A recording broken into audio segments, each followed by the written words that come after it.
Are you ready for day 2 of Chipped Away at a Chapter Book? We're reading Help! I'm a Prisoner in the Library, and we are going to read chapters 3 and 4 today. So, here we go. Chapter 3 is called Off with Their Heads. Who are you going to call? JoBeth asked when Mary Rose finally found the phone. It was hidden on a shelf just below the sign that read, "Check books out here." "Dumb old place for a phone," Mary Rose said in an angry voice. "Maybe the librarian is a little old lady who can't reach higher than that," JoBeth said. "Maybe she's a midget or an elf." "Oh, now don't you start in again with that kind of stuff," her sister warned. "You and your imagination." JoBeth didn't care what Mary Rose said about her imagination. She liked the idea of a tiny elfin librarian, dressed in green, with a green pointed cap topped by a small bell, sitting on a high stool, checking out books. Mary Rose had started to dial a number. "Call Aunt Madge. Tell her to come and get us right away." "Don't start telling me what to do." Mary Rose was still out of sorts. "Aunt Madge only just moved to Indianapolis. She hasn't got a phone yet." "Well then, call Daddy or Mommy. I don't like this place." Mary Rose didn't pay attention. She had dialed the operator, and a voice was already speaking to her on the other end. Mary Rose said, "I want to call Fort Wayne Collect." She gave the operator her home phone number and her mother's name. "I want to talk to Mommy. Give me the phone," JoBeth said. Mary Rose pushed JoBeth's hand away. She listened to the voice on the phone, and then she hung up. She pulled at her lower lip with her thumb and forefinger. "Something's wrong," JoBeth said quickly. When Mary Rose started folding her lip that way, she was good and worried. "The operator says the phones are down in Fort Wayne on account of the blizzard." "What's a blizzard?" JoBeth asked. "It's a terrible snowstorm. Mountains of snow and gusty winds. That's what they always said on the TV and the news weather reports. Gusty winds." "You're just making that up," JoBeth wailed. "I don't make things up. That's what a blizzard is." "It is not. You just like to scare me. You're really mean." JoBeth moved away from her sister. "The operator said the blizzard was everywhere. Come on over to the window so we can look out and see it," Mary Rose said more kindly. At one of the front windows facing out onto the porch, the two girls rubbed the wet panes and tried to peer out. It was night. Darkness came early in the winter. Still, the falling snow brightened the world outside, especially when the streetlights gleamed on the twirling flakes. A car went by slowly. And then another. Two young boys hurried past, walking backward, hunching their heads into the jackets to protect themselves against the wind. The sisters knocked and knocked on the window, but the boys didn't even look away. "It's no use," Mary Rose said. "They can't hear us. We're too far from the sidewalk." "I know," JoBeth cried. "I'll make a sign and put it up in the window." "You can if you want to. I'm going to call the police." JoBeth ran back to the librarian's desk. She pulled drawers open until she found what she was looking for: a big sheet of paper, a thick black marking pen, and some Scotch tape. Meanwhile, Mary Rose picked up the phone. "Operator," she said, "I want the police." "Help!" JoBeth started to print. "Are you in trouble?" the operator asked. She sounded suspicious. "Yes, we are. Please, I want the police." "How do you spell prisoner?" JoBeth asked. "Just how it sounds. Don't bother me now, JoBeth. This is important." "So is this," JoBeth said. "Come on, Mary Rose. You know I'm a terrible speller." A voice in Mary Rose's ear came on so quickly that she couldn't catch what the man said. "Mumble, mumble, precinct, mumble, mumble, Johnson." He spoke just as Mary Rose was saying to her sister, "Put down Prison." "Who is this?" the voice asked. "ER," Mary Rose finished quickly. "Is this the police?" JoBeth shouted into the phone. "We're prisoners! We're prisoners in the library!" "You kids stop playing with your phone," the officer scolded. We have to keep all these lines open for emergencies." He slammed the receiver down so hard it made Mary Rose's ears tingle. "Are they coming to get us?" He hung up on me. He didn't even want to listen. Mary Rose didn't know that at that very moment, Sergeant Johnson was grumbling. "That's the 5th nutty call I've gotten in the last 15 minutes. This one was something else. Some little kid yelling she was a prisoner. In the library yet." Mary Rose wasn't a girl to give up easily. She lifted the receiver again. "How do you spell library?" Jo Beth was busy with her sign. "I can't talk to you and talk on the phone at the same time. Just spell it and leave me alone. Hello, operator? I want the fire department." Jo Beth, meanwhile, was finishing her sign. It looked fine to her. In big letters she had printed, "Help! I'm a prisoner in the library." Look at how she spelled library. It says library. Now to hang it up in the window, Jo Beth thought. A sign was better than a phone call. People believed in signs. Mary Rose was having a problem. "Aren't you the same little girl who just asked for the police?" "Yes, but they hung up on me." "Is your mother there?" the operator asked. When Mary Rose said no, the operator wanted to know, "Is your father there?" "He went out to get gas. See, he waited until the tank was empty." "Is there any grown-up in the house at all?" the operator interrupted. "That's what I'm trying to tell you. Why didn't people listen? Nobody's here except me and my little sister. We're locked up in the—" Without warning, the phone went dead. No sound came from it at all, not even a hum or a dial tone. At the same time, the lights went out and the room was swallowed up by darkness. Jo Beth called from the window in a panic. "The lights just went off in the street." She started to run toward her sister. Mary Rose could hear her banging into things as she tried to find her way back to the librarian's desk and Mary Rose. The two girls crouched behind the desk. "Oh, I wish the blue lights would come on," Jo Beth whispered. "They were spooky, but they were better than nothing." The power line must be down. Mary Rose didn't feel nearly as brave as she sounded, but she was 10 and her sister was only 7. "Stop shaking, Jo Beth. Just think of it this way. We can't get out, but nobody can get in either, so we're perfectly safe." Jo Beth relaxed a little. "I wouldn't mind it so much if it wasn't so dark." Even at home, with the whole family there, Jo Beth liked to have a small lamp on all night. Things came out at you in the night when everyone else was asleep, but not so long as there was the tiniest bit of light in the room. "Maybe I can find a flashlight in one of these drawers." Mary Rose ran her fingers across the desk and down one side. She pulled a drawer open and slid her hand around inside. Pencils, small pads of paper, paper clips. Wait a minute. What was this? It smelled like chocolate. A candy bar! "I'm starved. We never had supper," Mary Rose said. "So am I, but we better not eat it. It could be poisoned." Jo Beth could hardly wait to tear off the wrapper. "I'll taste it first," she offered nobly, "just in case it is poison." Can't you ever stop play acting? Why would a librarian keep poisoned candy in her desk? Honestly, Jo Beth. While she was talking, she continued her search. In the very last drawer, she found a key ring with a tiny flashlight attached to it. "What can you see with that?" Mary Rose didn't bother to answer. Who could ever satisfy Jo Beth? She was just about to ask her sister for half the candy bar when, without warning, her hand was seized and Jo Beth's nails were digging hard into her flesh. "I heard something weird." Jo Beth had her lips against her sister's ears. "Shh! Listen. Something is flying around in here. Something big." Jo Beth was right. Mary Rose could hear it now, too. Whatever it was making a strange rushing noise fairly close by. "Bats!" Jo Beth screamed. At the same time, a harsh voice demanded, "What's your name, child? What's your name?"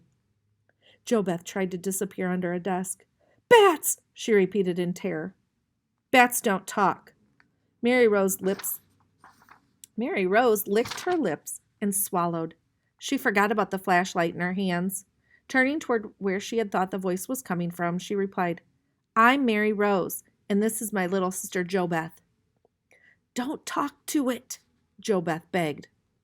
Off with their heads, the same harsh voice ordered. Off with their heads. The voice seemed to be moving away. Mary Rose knelt beside her sister. Keep down. I'm going to turn on the flashlight and see who's talking. No, don't do it.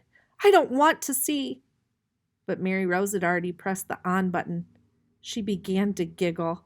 It's a bird, Jo Beth. Come on, you can look now. It's a mynah bird. Like the one in the pet shop? The bird ruffled its feathers. Its head to one side it remarked, Say, how do you do? How do you do? Jo Beth grinned. Without thinking, she began to eat her sister's half of the candy bar. When she realized what she was doing, her face turned red. Oh, Mary Rose, I'm sorry. She didn't know what Mary Rose was going to say because at that exact moment there was a heavy thud over their heads as if someone had fallen down. The moaning started almost at once. Chapter 4. The Awful, Quiet, Dark Emptiness. Jo Beth grabbed her sister so hard that Mary Rose dropped the flashlight. Don't keep doing that, Mary Rose exclaimed. She dropped to her knees and started to fumble about on the floor with the flashlight. You said we were safe because the door was locked. You said nobody could get in. Well, something got in. Jo Beth sounded as though she blamed Mary Rose for the thump, the bump, and the moaning. There's no use arguing, Mary Rose thought. She began to pull at her lip. She had a big decision to make, and her sister was no help at all. The question was, should they hide downstairs, or should they go upstairs and see who or what was there? What would you do? I know what I would do. I wouldn't go look. Let's see what happens. The best place to hide, of course, would be in the room with the kid hack. Better still, she and Jo Beth could dress up in the old clothes and sit inside the hack, even though the idea of sitting down beside the dolls made her skin feel crawly. Mary Rose. Jo Beth's voice dropped down so low Mary Rose could hardly hear what she was saying. Let's hide until morning. There she went again, reading Mary Rose's mind. What's your name? The bird croaked suddenly. What's your name, child? Why don't you just shut up, you dumb, stupid old thing? Jo Beth demanded.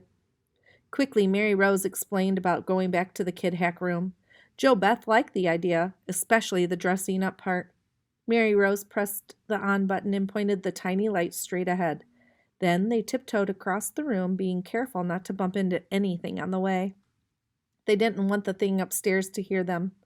The bird flew beside them, its wings fanning them with cool air. If that bird says one more thing, I'll kill him, Jo Beth said. He's supposed to talk. He's a mynah.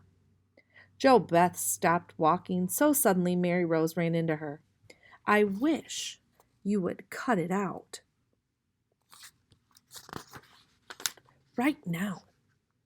Being sensible. Why do you have to be so sensible all the time?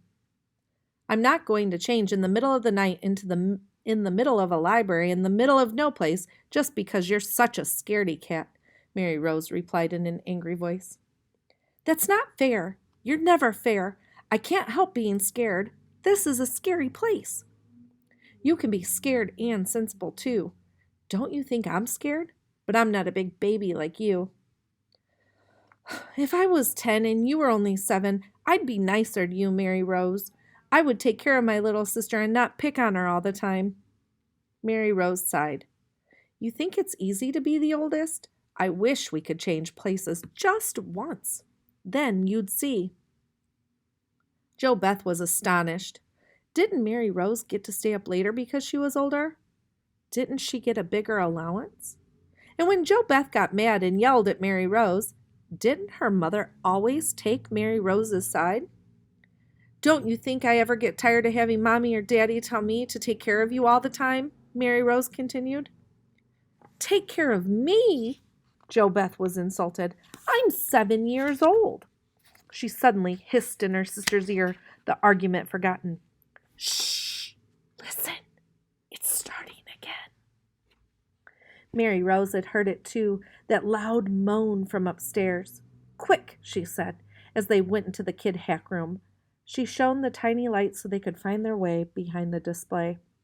There, the two girls undressed rapidly. Jo Beth threw her clothes down into a heap on the floor, but Mary Rose folded each garment as she took it off and placed it neatly on one of the old benches. As soon as they had the old-fashioned dresses on, they took turns looking at each other in the small glow of the flashlight. This dress feels kind of nice, Jo Beth was surprised. Do you like yours? Without waiting for an answer, she went on. Let's put on one of those hats. It's not a hat. It's a bonnet. Jo Beth rolled her eyes heavenward. Mary Rose was probably right. She almost always was right about one thing or another. But she just wished Mary Rose would keep it to herself once in a while. Where shall we sit? Jo Beth asked. Mary Rose studied the kid hack. There was one empty bench right up in front. Let's sit together up there. She'd never admit it to Jo Beth, but Mary Rose wanted the comfort of her sister's warm body right next to her. Jo Beth sat next to the window, or what would have been the window if the kid hack had had glass in it. Mary Rose smoothed her dress and took the seat behind her sister. The bird perched on top of the wagon.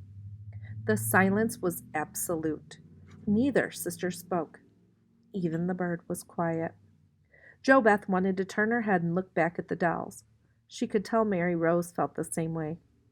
After a few minutes, Jo Beth said out of the side of her mouth, They're doing something back there. I think they're moving around. Mary Rose clutched at the flashlight so hard her knuckles began to turn white. They're dummies, she hissed. They can't move. Turn the light on and let's look. Jo Beth couldn't bear not knowing, and neither could Mary Rose. She turned on the flashlight. Slowly, very slowly, the girls peered back over their shoulders. The light shone directly on the glassy eyes of the dolls. Jo Beth gasped. She knew it! Those glittering eyes were fixed on her. They were hard and unfriendly. I'm getting out of here, Jo Beth whispered. The bird flew down and landed on one of the dolls. Off with their heads! It nipped at the doll's bonnet, which slipped off, taking it with the wig underneath. The bald head looked menacing. Jo Beth jumped down from the wagon. Her sister followed right on her heels. The Mina bird flew along with them. I wish we could turn him into a flying carpet and fly right out of here, Jo Beth whispered. I hate this place. I'm never going to come back, if we ever get out. Mary Rose just held her sister's hand and led her back to the librarian's desk. It seemed to her the safest place to hide for the moment. When they were under the desk, she told her sister to be quiet. Mary Rose listened hard, turning her head from side to side. The moaning had stopped again, but that didn't mean that whatever was up there was gone. I have to know, she thought. It was the same sensation she had had in the kid hack, when she had had to put the light on and turn around and see what those dolls were doing. Knowing was bad, but not knowing was worse. She took a deep breath. Jo Beth, you can stay here if you want to, but I'm going upstairs to see what's up there. Jo Beth put out her hand as if to stop Mary Rose. She wanted to plead with Mary Rose not to leave her, but she knew what Mary Rose was like once she made up her mind about something. I'm going to sit right here on the floor, Jo Beth said. Mary Rose shrugged. She began to walk away toward the steps. Wait, Jo Beth cried. You've got the light. Mary Rose shrugged again. She beamed the light at the sign and then up at the stairway. She took another deep breath, closed her eyes for a moment. Stepping over the sign, she put one hand on the banister and held on to the flashlight with the other. She didn't say a word when Jo Beth raced after her, breathing hard. Let me walk in front of you. Please, Mary Rose. I'd rather have you right in back of me than... Her voice trailed off. But Mary Rose knew exactly what her sister meant because she could feel the awful, quiet, dark emptiness pressing in behind her. That's the end of chapter 3 and chapter 4. Do you like it so far? Let us know. We'll be back tomorrow with the next 2 chapters. See you soon.